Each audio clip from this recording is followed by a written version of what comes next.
Tribuners kisah Derlin Ilham Wahyudi, siswa MAN 4 Pandeglang berhasil mencuri perhatian publik, di mana ia rela kehilangan masa bermainnya untuk bekerja dengan menjual kue sejak kelas 3 SD. Semangatnya pun seakan tak pernah pudar meskipun ia kerap menjadi bahan ejekan teman-temannya. Dan bagaimana kisah lengkapnya akan disampaikan oleh rekan Engkos Kosasi dari Tribun Banten. Silakan rekan Engkos. Baik, rekan Ariska, terima kasih. Selamat siang, Tribuners, dimanapun Anda berada. Derlin Ilham Wahyudi merupakan warga Kampung Sadang Barat, Desa Ciburial, Kecamatan Cimanggu, Kabupaten Pandeglang, Banten. Selama ini, Derlin memiliki kisah hidup yang cukup perih. Di usianya yang masih muda, Derlin rela kehilangan masa bermain bersama rekan sebayanya untuk membantu keuangan keluarga. Perlu diketahui bahwa kedua orang tua Derlin merupakan buruh pengelola tempurung kelapa.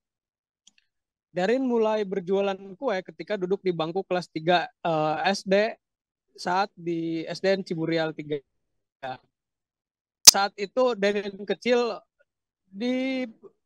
sering dibully oleh rekan sebayanya. Namun bulian tersebut tak membuat hati Derlin surut. Derlin terus berjualan hingga duduk di bangku MTS Negeri 3 Pandeglang. Namun saat itu Derlin sempat berhenti untuk berjualan karena kondisi COVID-19 yang memaksa Derlin dan sekolah lain untuk belajar daring di rumah. Kemudian setelah lulus MTS 3 di Pandeglang, Derlin memutuskan untuk kembali berjualan. Dia melanjutkan sekolah di MAN 4 Pandeglang. Bulian yang diterima Derlin berakhir di sana. Lantaran pada saat itu rekan-rekan Derlin tidak ada yang berani membulinya lagi karena Derlin beranggapan bahwa mereka sudah dewasa. Perlu diketahui bahwa Derlin nggak pernah mengeluh dengan kondisinya saat ini. Derlin muda pun terpaksa tinggal di rumahnya sendiri karena kedua orang tuanya merantau ke Depok. Derlin sengaja tinggal di rumahnya tersebut sendiri untuk merawat rumah yang sudah mulai lapuk.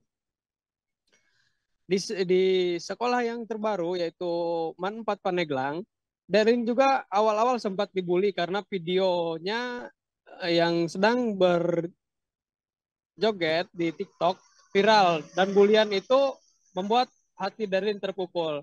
Bahkan Derlin juga sempat mengalami pingsan saat melihat videonya viral. Dalam kondisi pingsan itu, Derlin sedang menggoreng bakso goreng untuk dia berjualan. Saat pingsan, kondisinya itu sedang menggoreng bakso goreng, kemudian dia pingsan. Lalu ketika sadar, dapurnya itu sudah dipenuhi oleh asap. Beruntungnya saat itu ruangan dapur tidak terbakar.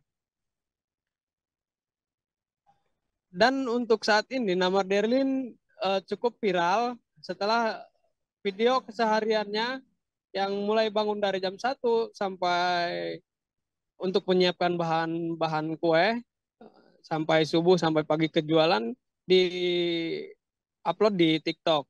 Derlin mengaku terharu videonya itu sampai viral. Perlu diketahui juga pemirsa bahwa dari hasil berjualan kue ini Derlin mendapat keuntungan bersih 50.000. Dia berjualan di sekitar sekolah dan dijual ke teman-teman sekolahnya. Menurut Derlin, teman-teman sekolahnya dia merasa terbantu jika Derlin berjualan. Perlu diketahui juga pemirsa bahwa Derlin bercita-cita memiliki usaha sendiri agar bisa mengurangi angka pengangguran di wilayahnya. Mungkin cukup sekian Ariska yang dapat saya laporkan dari Tribun Banten. Baik rekan Engkos Kosasi dari Tribun Banten, terima kasih atas informasi Anda dan selamat bertugas kembali. Terima kasih sudah nonton. Jangan lupa like, subscribe, dan share ya.